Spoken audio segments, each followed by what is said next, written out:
Good morning. I'm Larry Gontovnik, President of the Jewish Community Center of Victoria.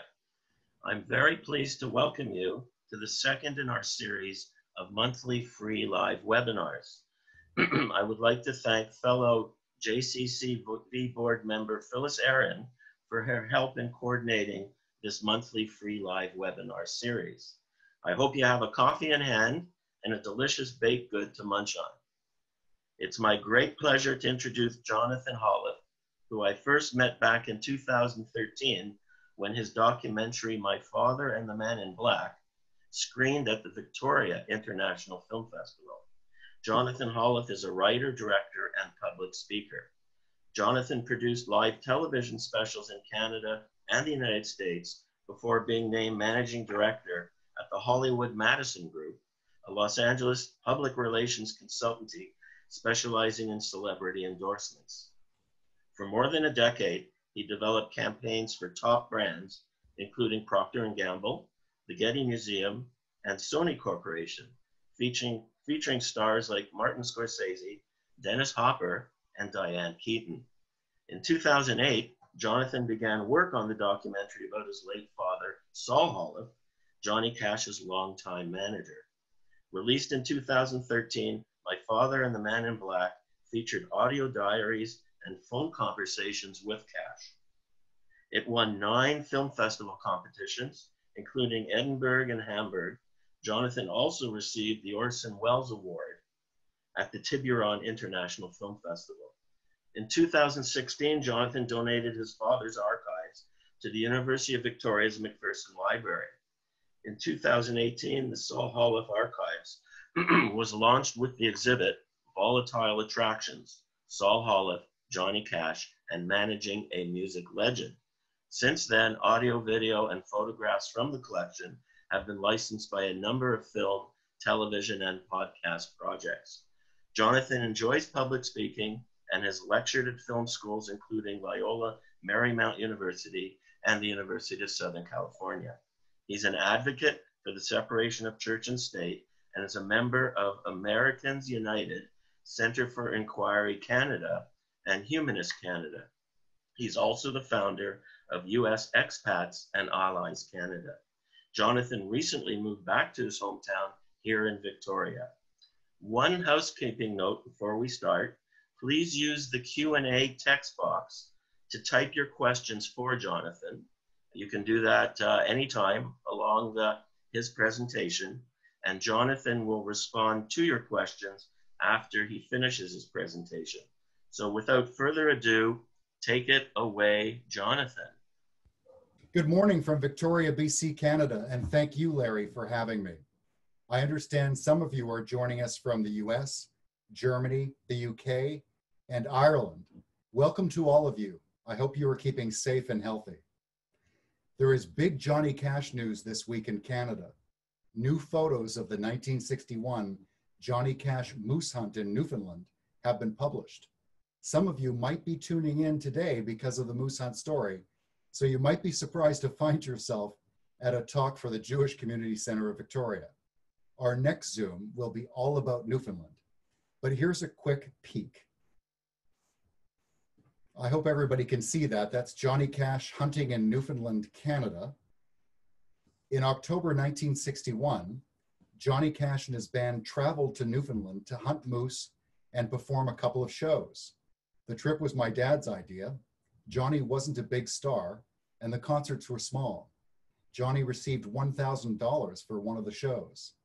Some color photos made their way onto the internet in 2018, but 2 months ago, I received 35 black and white photos, and they are fantastic.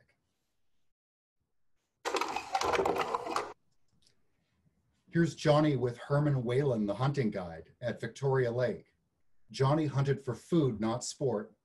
He got a female moose, which was sent home in California.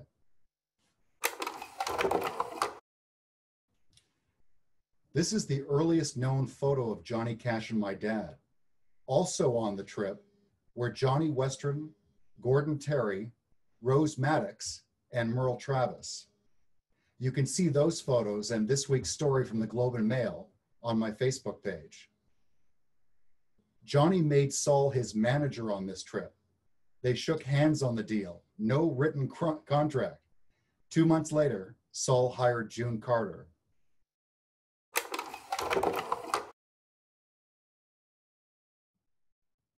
In late '61, we played the Big D in Dallas, Texas. And my manager, Saul Holiff, said, "We need a girl singer on the show. They want more than just you and your band." I said, "We'll get one." He said, "What do you think about June Carter?" And I said, "I've always been a fan of hers." And I had, I loved her work. I said, "Get her if you can." So we booked June Carter on the Big D in Dallas, and then that night, my manager asked her if she'd work the next tour with us. So that was the beginning of the story, the moose hunt. But today we're going to talk about the end of the story when Johnny and Saul split up in 1973. I know we have Johnny Cash fans with us today, so if I get something wrong, let me know in the Q&A box. I will be taking questions at the end. What you're looking at right now is a recreation of my father's storage locker. When my dad passed away, I went home to help my mother, and this is where I found the Johnny Cash material. So everything you're about to see is what I have pieced together from his files. Why did Saul Holiff quit Johnny Cash? A lot of people have asked that question. Managers don't quit superstars, they get fired. Like a lot of good mysteries, this one starts with a photograph. I had no idea my dad was in a movie. What is he doing in this 20th Century Fox publicity still? Here's a closer look. That's Saul on the end. He's dressed like a rabbi, which I find hilarious because he was not religious in any way.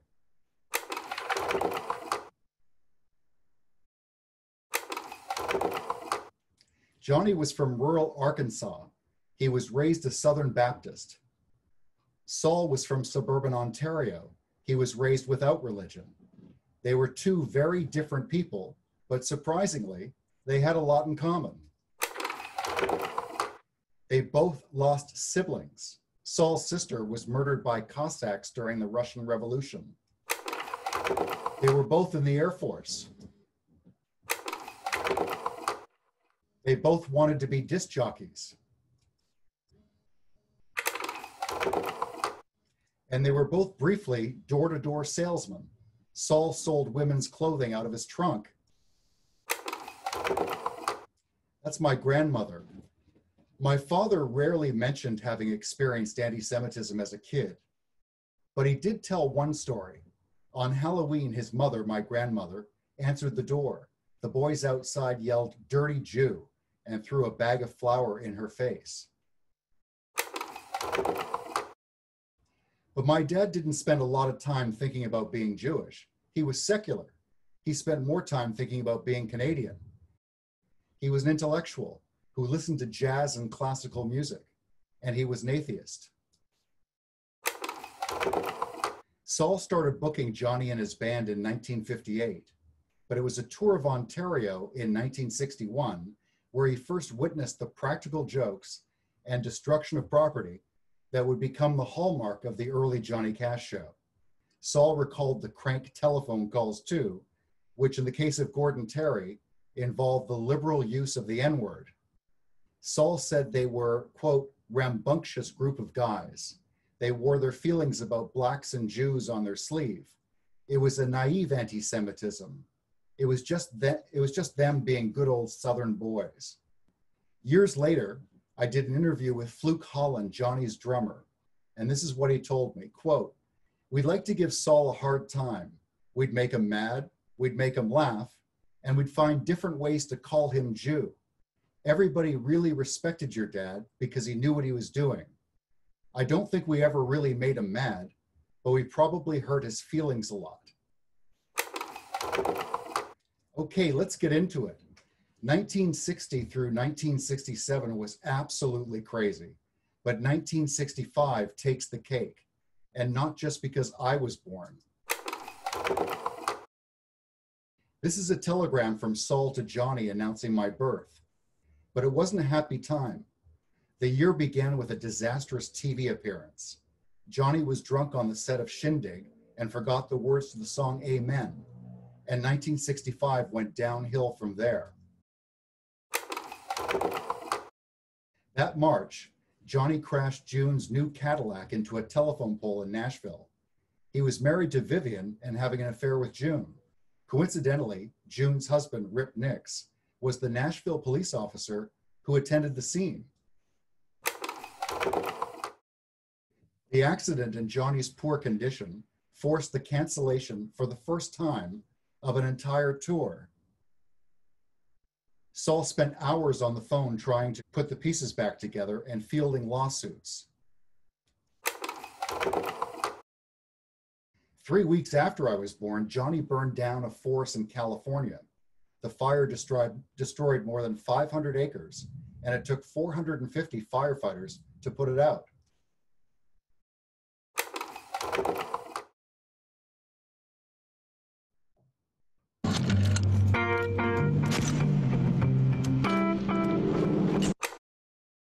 That October, Johnny was famously arrested in El Paso, Texas for smuggling pills across the Mexico border. He had 669 dexedrine tablets and 475 tranquilizer pills stuffed inside his guitar. This is one of many telegrams my dad received in that time, canceling Johnny Cash shows. This one reads, "Due to unfavorable publicity originating from El Paso, we wish to cancel the Johnny Cash performance scheduled for Texas A&M University. Stop. Nobody wanted to book Johnny Cash." This photograph of Johnny and Vivian on the steps of the El Paso courthouse ran in every major newspaper in America, including this one. "Arrest exposes Johnny's Negro wife," it read. "Money from the sale of Cash's records goes to scum like Johnny Cash to keep them supplied with dope and Negro women." The story was wrong. Vivian was Italian-American. Saul threatened to sue, but he was dealing with a bigger problem: how to get Johnny out of the country. Johnny was not allowed to leave the United States while on bond, so having a Canadian manager was a lucky thing. Saul petitioned the judge in El Paso to allow Johnny to go to Canada, essentially placing Johnny in Saul's care, so Saul could find work for him across Canada. That didn't work out so well. Saul arranged a press conference in Toronto so Johnny could explain the drug charges. The photos taken that day are some of the worst ever of Johnny Cash. When a journalist asked him why he looked so nervous, Johnny replied, quote, "I'm not nervous, I'm quick." A few nights later, Johnny overdosed and nearly died, and I was there.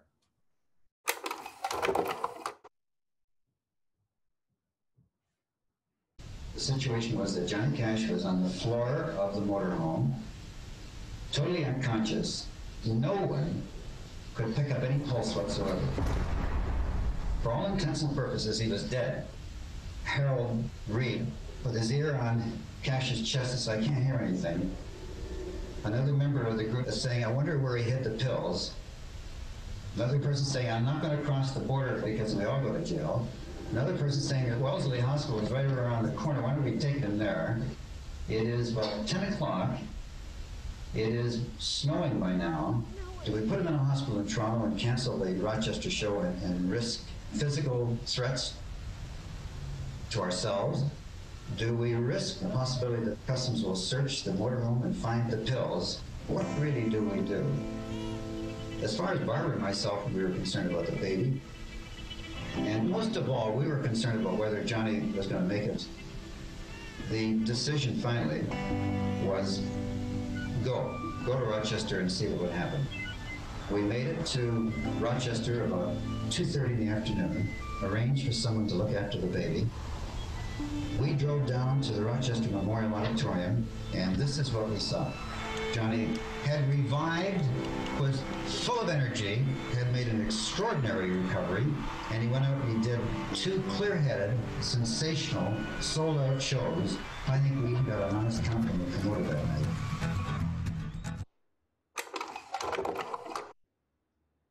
That's me in 1966 on tour with Johnny Cash. I wonder if you folks heard Saul say, quote, "We risk physical threats to ourselves."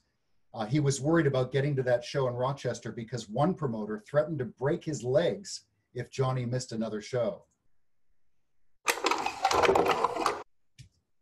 This is Johnny and Bob Dylan backstage in Cardiff, Wales in 1966. According to Saul, Johnny buggered off with Dylan and Joan Baez to do drugs in the countryside, leaving Saul holding the bag at their next show in Paris. This is another resignation. This was the first time Saul quit Johnny. He writes, quote, "As agreed 5 years ago, I resign and give 1 month's notice." It didn't last long. When they got back to the US, Vivian filed for divorce.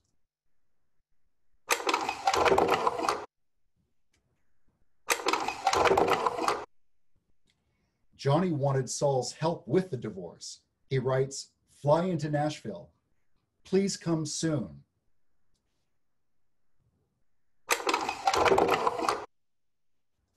By 1965, Johnny's addiction to pills had reached new heights. The first time we brought Johnny Cash to Ottawa was to the Capitol Theatre, and those were the days when he was in a very difficult situation, combination of drug and alcohol problems. Saul and I had to virtually carry him up to the microphone, prop him so that he could go through with the concert. I had become habituated to amphetamines and barbiturates and alcohol, all 3 at the same time.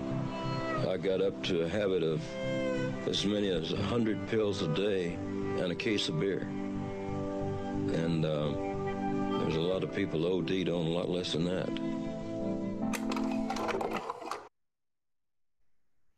If you were buying Johnny's records in the 1960s, the evidence was staring you in the face. At 6'2" and 150 pounds, Johnny was so thin, a strong wind could blow him over.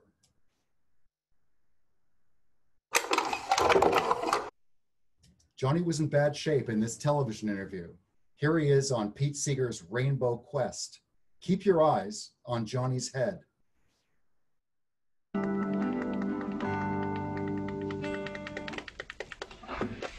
Johnny and June, I'm mighty glad that America has people like you traveling around, flying around. I know you keep on the run more than almost anybody I know. Every time I see you, you're just kind of zipping through.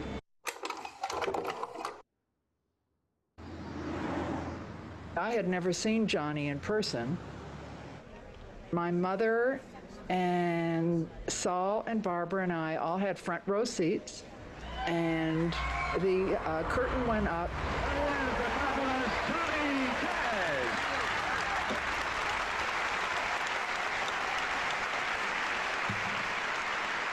He strummed the guitar once,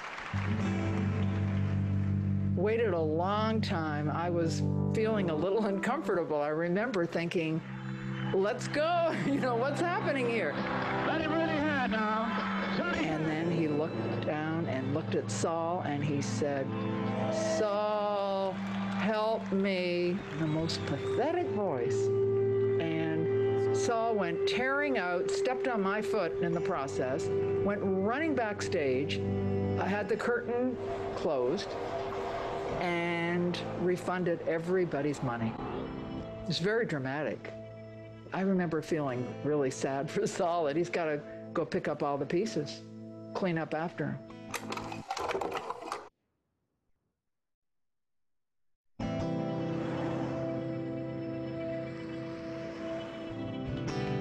We were in Edmonton, and he was on a rampage of pep pills.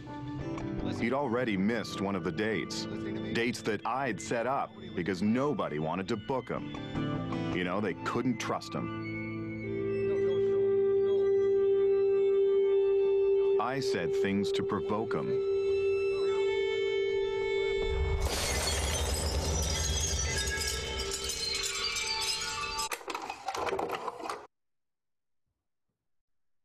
After a stormy set in South Bend, Indiana, Johnny poured out his feelings to Saul. Saul, it's hell to realize that today is October 21st, 1967, and that my divorce was officially final yesterday. It was a dream coming true that June made me hang on to for 5 years. She's 37, and I'm almost 36.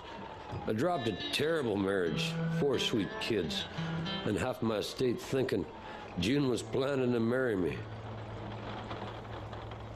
Promise till I'm blue in the face that I'll act right in California, but she says she can't believe me. Sorry to put this load on you, Saul, but unless there is an immediate admission of betrayal and an apology to me as a good man, she can't be on my show. This will definitely test June's intentions, her kindness, her goodness, as well as make her open up her heart to me and show me whether or not she'll leave with these lies following. John. Everybody around Johnny, including Saul, had tried to talk him into rehab, but it was the threat of losing June that made him change. Finally, Johnny Cash sequestered himself at home to detox.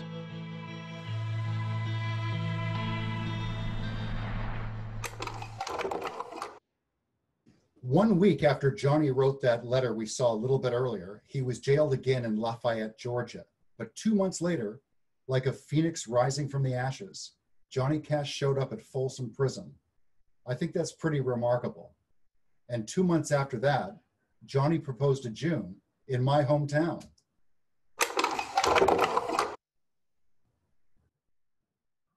Johnny Cash's manager was London native Saul Holiff, and London is where Johnny Cash and June Carter had a very special moment, as seen in the movie Walk the Line. 7,000 people, and he asked me to marry him in front of 7,000 people, but I would have liked it if he would have gotten down on his knees and proposed to me. Probably the most amazing showbiz moment right here in London, Ontario, was Johnny Cash proposing to June Carter on stage at the old London Garden. Sorry for the interruption, folks, but I gotta ask June a question before we finish this song. What's that, John? Will you marry me?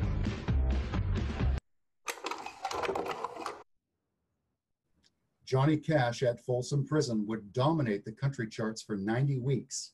It did even better on the pop charts, where the album spent an incredible 122 weeks in the top 200.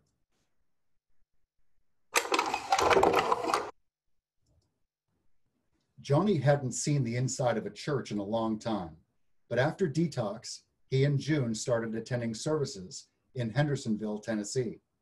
When I spoke to a Cash historian, he put it this way: June told Johnny, "If you want me, you have to come back to the Lord."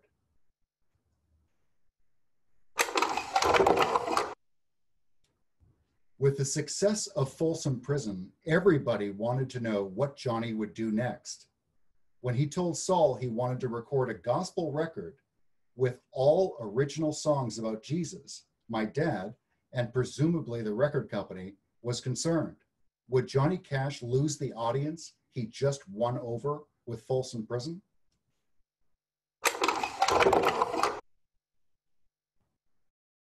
Many other places on their journey to Jerusalem. On their return, they wrote songs based on these recordings. We join that program now as Johnny is describing the start of the Holy Land journey. We went from Nazareth. We were talking about what happened there, about that nothing good had ever come from Nazareth, but then the prophets had said that there would be one called a Nazarene would come. And then there's a song with that title. Then we go to Cana, where he turned the water into wine. Billy Graham wanted to meet Johnny Cash. The story goes that he wanted the singer's help with his son, who was into drugs and alcohol. You probably recognize the name, Franklin Graham, assumed the mantle his father held. In fact, Franklin Graham is credited by many for electing Donald Trump. According to Saul, Johnny had no intention of recording another prison record, but Saul was able to convince him to do it with the promise of a documentary on prison reform.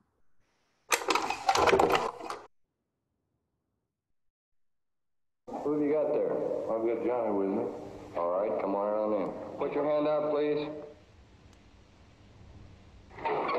In England, I set the show. It was an English concept, an English production, an English deal from beginning to end. If it hadn't been for Granada Television, there never would have been a San Quentin LP.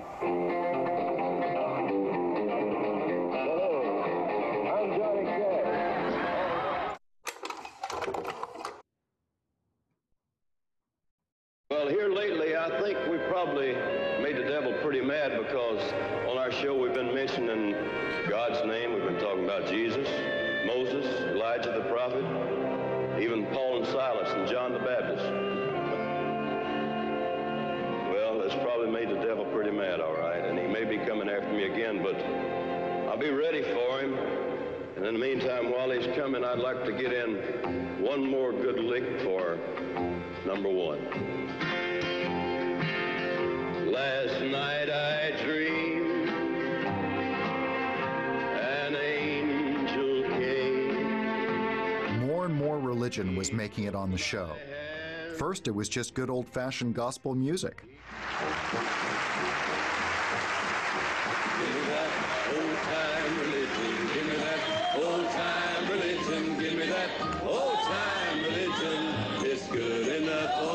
It hit a crescendo on February 24th, 1971. Thank you, ladies and gentlemen, and we're honored tonight that we have with us the man to tell us more of the words of Jesus, the Reverend Dr. Billy Graham. Thank you, Johnny Cash.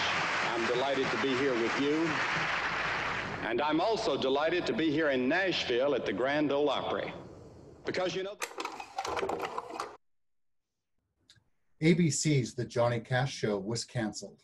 A month later, Johnny Cash was born again at a small church outside Nashville. Then he called Saul. Well, listen, Saul, I've got something else on my mind now. I've got it keeping me laying awake at night thinking about going to Israel. I would do a much better job at is talking and showing about Jesus and his life, you know. I don't know how you go about getting it on the networks, but it seems to me if I had Johnny Cash in Israel following the footsteps of Jesus, you know, for Christmas time.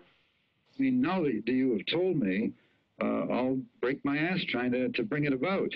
Well, Saul, make sure they understand. We talk about me being an honest performer. That Johnny Cash is not the same Johnny Cash that is around now. If I do a television special on Israel, I should do it about the life of Jesus, right? Don't you think so? I would say that in your own way, in a subtle manner, you will follow in the footsteps of Jesus without hitting him over the head with it. Right, sure. I still think that it should be labeled Johnny Cash in the Holy Land rather than Johnny Cash in Israel. All right. And okay, sure. So let me go to work on it. Well, Saul, I really do have a strong conviction. This is the only thing I want to do.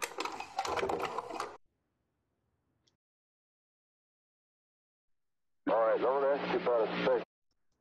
Okay. Do they want a special with me?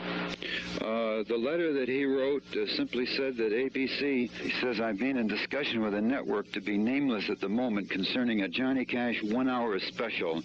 I believe it's safe to say that I have an order for a special subject to an agreement with the network on the creative theme for the special. There's only one that I would like to do. I would like to do a live gospel music special, possibly from the War Memorial Auditorium here in Nashville. The Jesus movement is really going strong, of course, along with Jesus Christ Superstar and Godspell and all this. Well, I would like to show it the way it really is. I would like to close the special with about a 10-minute sermon from Jimmy Snow. with an altar call, with these people coming down to the altar praying and raising their hands up, and then have the closing song over that, you know, at the end of his little sermonette. I really believe it would be a spectacular sight as well as a good show. In other words, to put on film an actual segment of a real revival. A revival. That's the people coming down. I went to church yesterday, and the thing I saw in that church is, we could get that on network television. Boy, it would really be something. Those women and men coming on their knees and raising their hands up, you know, like they do to Jesus, and tears coming down their face. And Jimmy could do a 10-minute sermon showing people's reactions, you know. I mean, it could be like a Johnny Cash gospel crusade, but have both sides of the gospel, the music and the preaching from my part of the country, from my people, you know. Yeah. Let me try it out on him and let him go to the network and see if he can create some interest in it. The TV networks didn't want the Johnny Cash Gospel Crusade, but Saul didn't give up. He tried to save the project. He suggested Johnny go to Israel and tape a concert from a 2,000-year-old amphitheater. He even met the mayor of Jerusalem, but Johnny decided to make a film instead. They walk the way of the cross. They shout, "Praise the Lord," and they mean it. Now come along with me in the footsteps of Jesus, and I'll show you why they do. Matthew, Mark, and Luke, and John told about Jesus on that gospel highway. The movie's director played Jesus. June gave a nice turn as Mary Magdalene. Pastor Jimmy Snow baptized Johnny in the River Jordan. Sifting through my father's boxes, I had no idea he was in the movie. Johnny cast Saul in the role of Caiaphas. Caiaphas was the Jewish priest who, purportedly, was involved in the crucifixion of Jesus. I stand on the stairway, my back to the dungeon, the doorway to... Had Saul questioned whether Johnny was making some kind of point by casting him in that role? My mother said he never talked about it.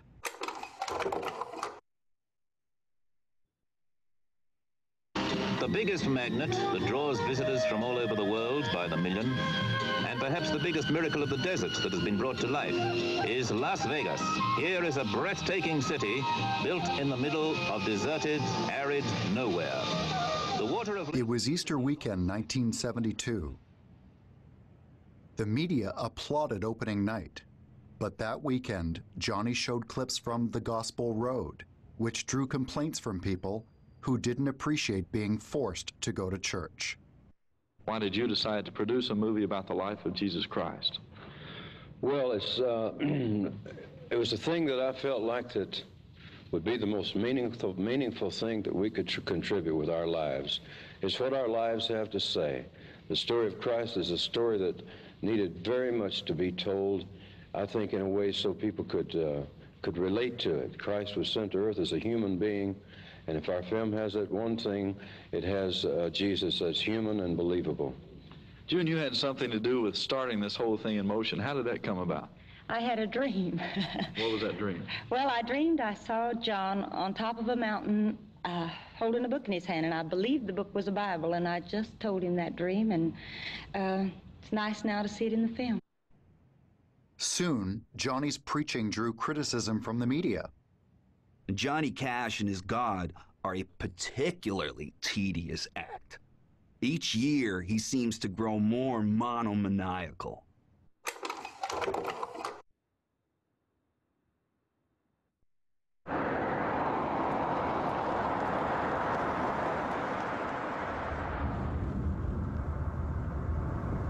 I don't want to be the richest man in the cemetery. I want desperately to start spending more time with my family.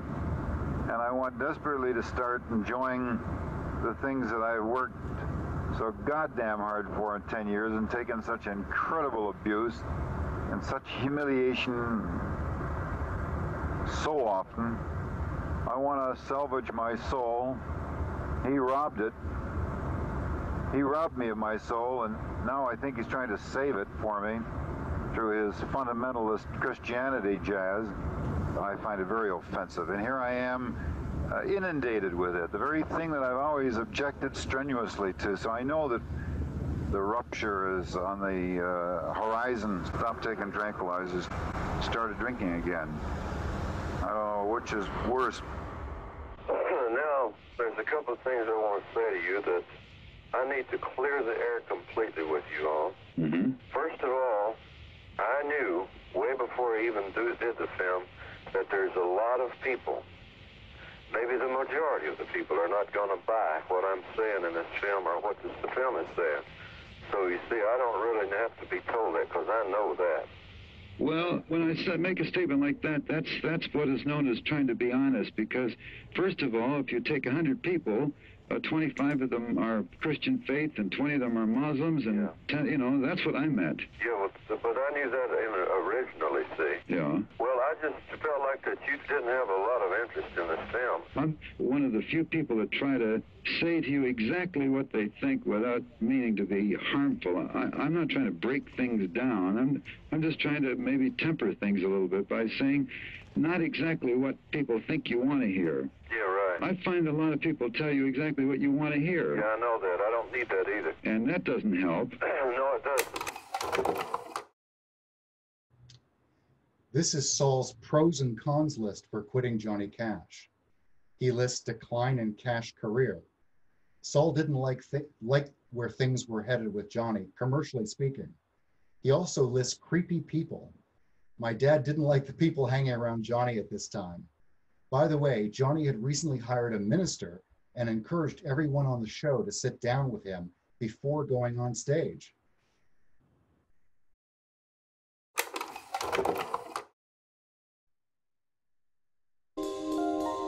I've kept my running up and my weight is stable. And I'm now going into 2 weeks tomorrow without drinking any hard liquor. I've done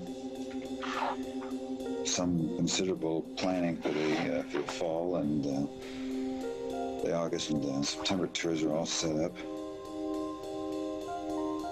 And emotionally, I'm somewhat confused. I'm still annoyed that I can't get my office work done. I don't seem to be motivated enough for whatever. The Sahara Tahoe date is just 3 weeks away, which is almost inconceivable. The kids seem to be enjoying being out of school, and I still would like to get out and toss a ball around with them, and just can't seem to do. Just need to reorder my priorities and get up my fat ass and get out with the kids, do things with them. Toss a ball around, get involved, help a little bit around you. Feel guilty about it, I guess.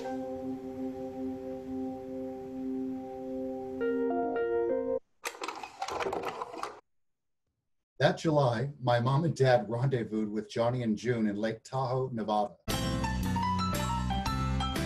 June criticized Saul for being absent whenever Johnny appeared for free with the Billy Graham crusade. She questioned whether he had something against Jesus and asked Saul if he was only interested in money. Saul told June he considered her remark anti-Semitic. He said he shouldn't be required to attend benefits he had not arranged. And then, giving 5 months' notice, your father resigned.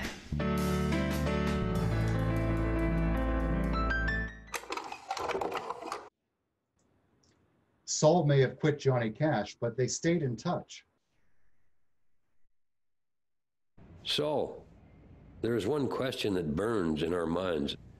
Do you believe that Jesus of Nazareth is the Messiah as prophesied by the Old Testament prophets? Do you believe in his divinity? Johnny, I can't honestly answer your question about Jesus at this time. Years of sounding off about things I haven't fully investigated has resulted in a need for a mental catharsis. 2 years after my father's resignation, Johnny invited our family to stay at his mansion in Jamaica. June left this poem for Saul on his pillow. For Saul, dear Lord, in your book of predestined, preordained, if it's not there, I wish you'd write down old Saul's name. Back when excuses had to fall, it was Saul who took the call and looked you straight in the face and followed Johnny every place. In bars, honky-tonks, and ditches, old Saul caught the heavy pitches and threw them back just as hard. He fought to keep John in the yard.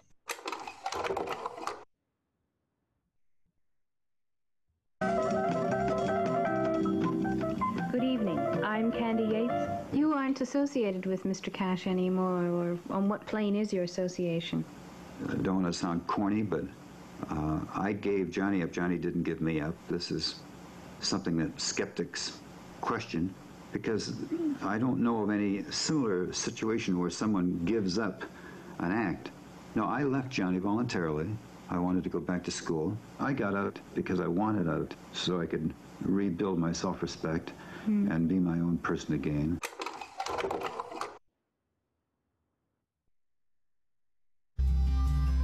It has now been 20 years since we parted company, and with the benefit of hindsight and an awful long time to think, I realize now that if it hadn't been for your confidence, belief, and trust in me so many years ago, I probably still would be back in London promoting hamburgers, clothes, and mediocre rock and roll acts.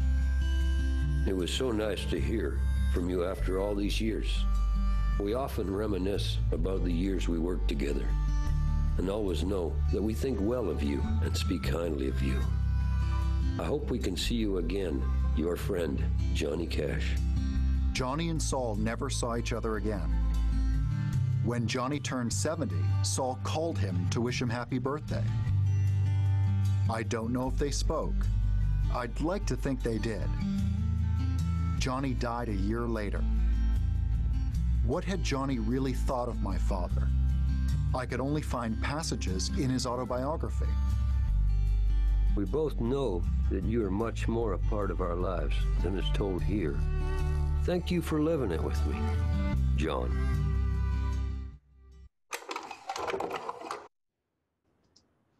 So that is the end of the presentation. One thing to add, however, when I made this film, and these clips are obviously at this stage 7 years old, a book followed the film called The Man Who Carried Cash, and now I know what Johnny Cash really thought of my father. In the book it said, speaking about Holiff in the 1990s, Cash said, quote, "I only really had one manager who could manage me.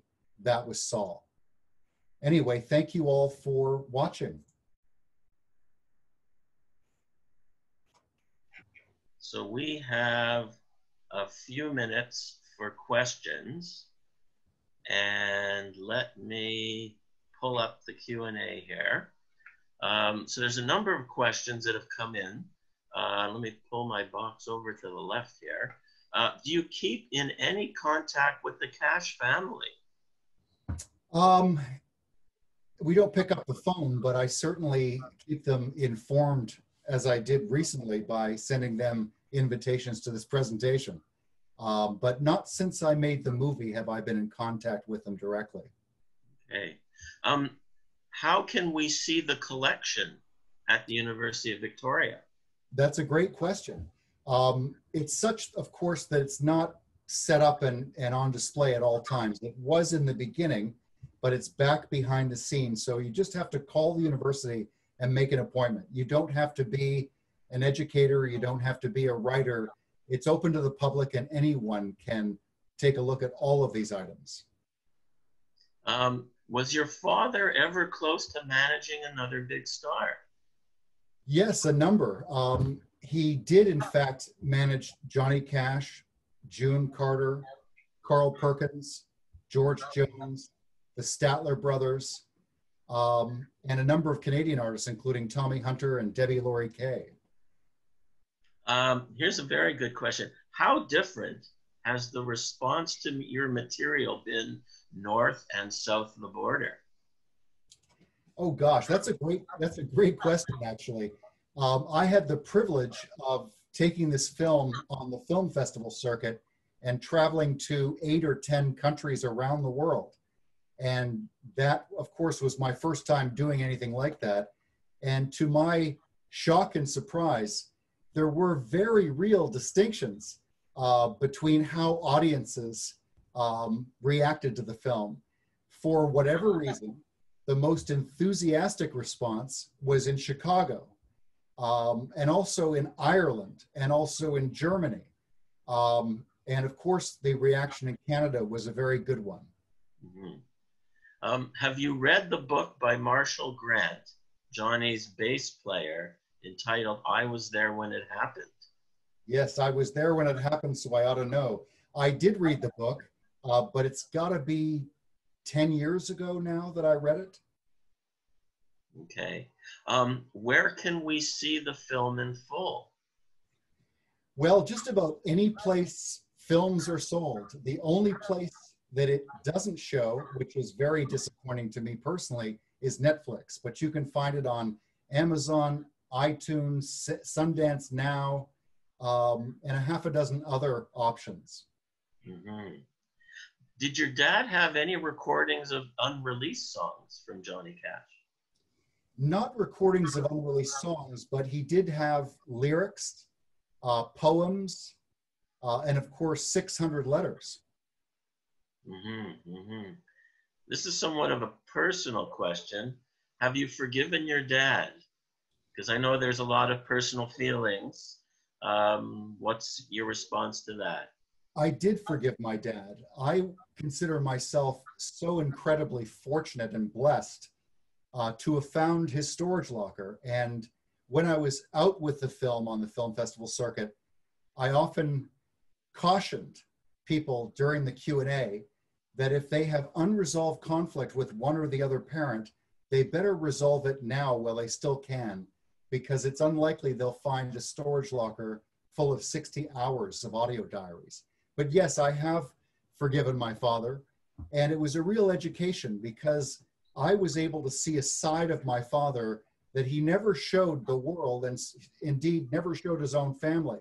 I had no idea that he was as thoughtful as he comes across in these audio diaries. I had no idea that he reflected on being a bad father, or being away too much, or not doing enough around the house, or not throwing a baseball to his kids. In fact, if you've seen my film, the only time Saul Holiff ever tossed a baseball to me and my brother was for a photo shoot.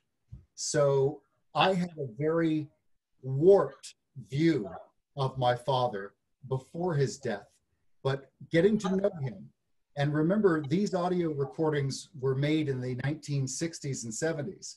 And the very first recording that I happened to listen to in that storage locker in the dead of winter in Canada was just randomly chosen out of a box. These things weren't exactly labeled. They didn't come with instructions or say where all these pieces fit in.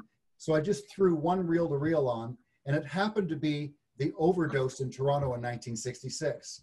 So I was incredibly touched to realize that my father was my age recording that audio, that I was listening to it. So it was as if my father was talking to me across the decades. Mm-hmm. So all in all, Larry, it was a very cathartic experience. Yeah. Other than Johnny Cash's reaction, how was Saul received in the music business, especially country music in Nashville, as a Jewish man? Wow, that's a great question, and it's multi-level to the extent that first and foremost, remember that Saul didn't just quit Johnny Cash. Saul quit Johnny Cash and retired altogether from show business. And to boot, he lived in Canada, so he might as well be living on the moon. He was out of sight and you know, for the rest of his life. out of the way. So I can't speak to reactions in the business. I can say and reiterate what I mentioned earlier in my presentation, that because it was at the height of Cash's career, it was the beginning of a lot of books about Johnny Cash, including autobiographies by the man himself. Bottom line, generally speaking, and maybe I'm being overly sensitive, but when you look at those books from the 70s and the 80s and indeed the 90s, Saul is, I think, derided by folks, and certainly his role was minimized. Someone earlier mentioned Marshall's book. I was there when it happened. In Marshall's book, he mentioned my father once. Now, these guys worked together for 17 years. He mentioned my father once and didn't even refer to him as Johnny's manager, but rather referred to him as Johnny's booking agent. So I was very gratified to see, after I made my movie, with books like Robert Hilburn's Johnny Cash, The Life, and Julie Chadwick's The Man Who Carried Cash, to see Saul finally get his due. Mm-hmm. So a final question, it's actually a combination of two questions. What are you doing professionally now, and are there any new films on the horizon for you? Well, thank you. Like most of you, I'm mostly sheltering at home and in place because of COVID-19, and options for so many people are so limited. I'm so fortunate to be in Canada, where it's both safe and sane for the time being. That being said, at the very beginning of the presentation, you saw the photos about Newfoundland, and they just came to me in a surprising fashion 2 months ago. And since then, I've been digging into the story, and it's a wonderful story. It's a snapshot in time, but it's not just an exciting story for Canadians, and in particular, Newfoundlanders, but it's also of interest to music historians, because it was at this stage that the Johnny and Saul story begins. And Johnny does that hard climb up the charts that would see him outselling the Beatles in North America by the end of the decade. On a personal level, I mentioned earlier that these are the earliest photos ever taken of Johnny and Saul, but it's remarkable to me to realize that he had only been dating my mother for a few weeks. He shakes hands with Johnny Cash on a management deal, which also, by the way, is unheard of. They did not have a written contract. I don't think you could find any similar situation today. But just less than 2 months later, Saul hires June Carter. So it's a real turning point in Johnny's career, and indeed in my family's story as a consequence. So right. Bottom line is I'm working on that, which involves doing an exhibit in Newfoundland and events when travel restrictions lift. And also, I've been approached about turning it into a short documentary of around 22 minutes in length. Mm-hmm. So a very final question, what did your father do after he left Cash? And certainly a big part of that was living on Vancouver Island. Thank you. Before I answer that, I just want to be sure to thank my cousin Jeff Paikin, who was my executive producer on the film, and the film would not exist if it hadn't been for Jeff. As for my dad, after he retired, he made good on a promise he made himself many years earlier. This is a guy who was forced to leave school, grade 9 in the 1930s, to help feed his family during the middle of the Depression. He didn't have a high school diploma.